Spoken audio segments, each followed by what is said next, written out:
Presdinasi dan pemilihan. Pemilihan Allah pada seseorang tidak terletak pada keinginan dan kebaikan manusia, melainkan hak dari otoritas Allah. Kepada siapa Dia mau berkenan. Pemikiran seperti ini benar, tapi tidak 100% kebenarannya. Karena memang Allah telah menentukan beberapa orang dipakai untuk rancangannya, tapi tidak untuk semua orang. Seperti Bunda Maria, para nabi dalam Perjanjian Lama, dan juga orang biasa bisa dipilih Allah dalam rencananya yang besar. Seperti Joan of Arc, yang mempertahankan kerajaan Perancis dari penaklukan kerajaan Inggris, sehingga negara Perancis tetap ada sampai sekarang. Para rasul dalam Perjanjian Baru yang memang dipilih Allah dalam karya keselamatan Allah, dan menyebarkan kerajaan Allah ke seluruh dunia. Tetapi tidak semua manusia dipilih oleh Allah seperti itu. Seperti dalam Yeremia 1 ayat 5, sebelum aku membentuk engkau dalam rahim ibumu, aku telah mengenal engkau, dan sebelum engkau keluar dari kandungan, aku telah menguduskan engkau, aku telah menetapkan engkau menjadi nabi bagi bangsa-bangsa. Ini adalah kemahatauan Allah, dan otoritas Allah dalam penggenapan rancangannya. Janganlah ayat ini dipelesetkan untuk semua orang, sehingga banyak orang salah menafsirkannya. Banyak orang berpikir, Allah telah menetapkan seseorang berada dalam kekekalan dan kebinasaan, atau presdinasi ganda. Presdinasi ganda, atau takdir ganda, adalah doktrin dalam teologi Calvinisme yang menyatakan bahwa Allah tidak hanya memilih sebagian orang untuk diselamatkan, tetapi juga secara aktif menentukan bahwa sebagian orang lain akan dihukum untuk kesengsaraan abadi. Dengan doktrin manusia telah hancur total dan kehilangan kemuliaan Allah. Dan tak mungkin lagi dapat melakukan hal yang baik untuk keselamatan.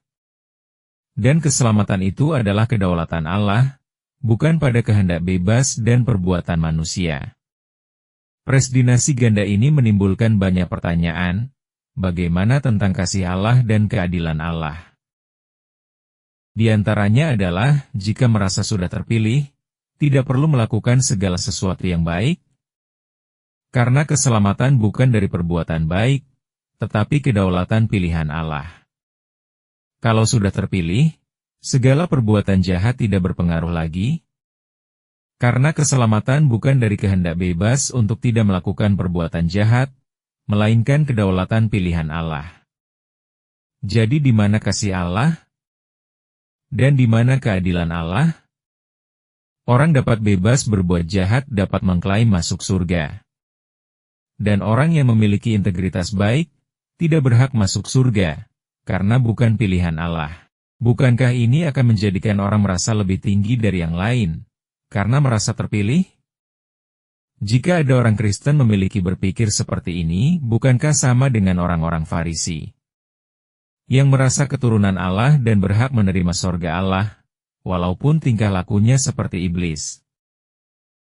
Seperti dalam Yohanes 8, ayat 39 dan 44, jawab mereka kepadanya, Bapa kami Abraham, kata Yesus kepada mereka, jikalau sekiranya kamu anak-anak Abraham, tentulah kamu mengerjakan pekerjaan yang dikerjakan Abraham.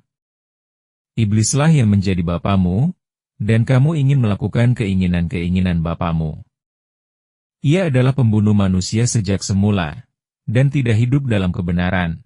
Apabila ia berkata, dusta, ia berkata atas kehendaknya sendiri, sebab ia adalah pendusta dan bapa segala dusta. Bagaimana dengan presdinasi Martin Luther, yang hanya berdasarkan kasih karunia, atau dikenal sebagai presdinasi tunggal? Pandangannya adalah, bahwa Tuhan telah memilih orang-orang untuk keselamatan tetapi tidak memilih atau mengutuk orang untuk kebinasaan. Kehilangan orang bukan karena ditakdirkan tetapi karena penolakan mereka terhadap anugerah Allah, dan iman kepada Kristus. Luther menekankan bahwa keselamatan adalah anugerah Allah yang diterima hanya melalui iman, bukan karena usaha manusia. Pandangan Martin Luther yang mengajarkan bahwa pembenaran hanya oleh iman. Dan menekankan keselamatan diberikan kepada orang percaya, melalui anugerah Tuhan dan iman mereka, bukan karena melakukan perbuatan baik. Sebab menurut Luther, setelah orang menerima Yesus, maka tak peduli apapun yang dilakukannya, entah ia membunuh atau berzina beribu-ribu kali sehari, pasti akan tetap masuk surga. Tertulis dalam suratnya kepada muridnya, Melanchthon, tanggal 1 Agustus 1521. Atau dengan sebutan yang terkenal, sekali selamat tetap selamat. Karena doktrinnya, Martin Luther ingin merobek atau menghapus surat Yakobus, yang disebutnya sebagai surat Jerami. Di mana untuk meneguhkan pembenaran doktrinnya, yakni sola fide, yaitu keselamatan hanya oleh iman saja.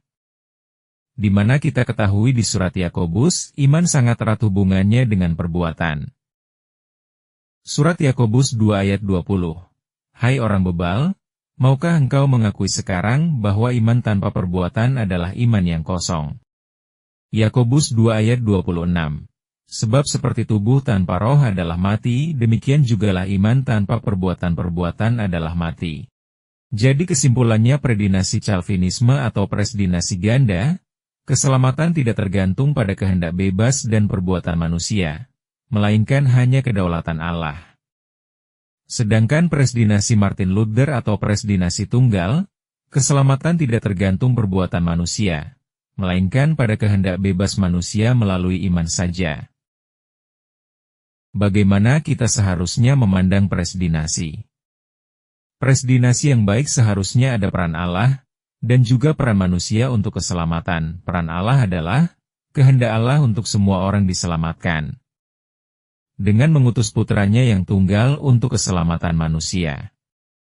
Dan juga peran manusia adalah, pilihan bebas manusia untuk menerima dan menolak keselamatan yang Allah berikan, dan menggabungkan peran Allah dan peran manusia dalam keselamatan.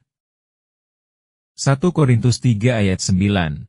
Karena kami adalah kawan sekerja Allah, kamu adalah ladang Allah, bangunan Allah. Dilanjutkan dalam 1 Korintus 3, ayat 12-15. Entah orang membangun di atas dasar ini dengan emas, perak, batu permata kayu, rumput kering, atau jerami. Sekali kelak pekerjaan masing-masing orang akan nampak. Karena hari Tuhan akan menyatakannya.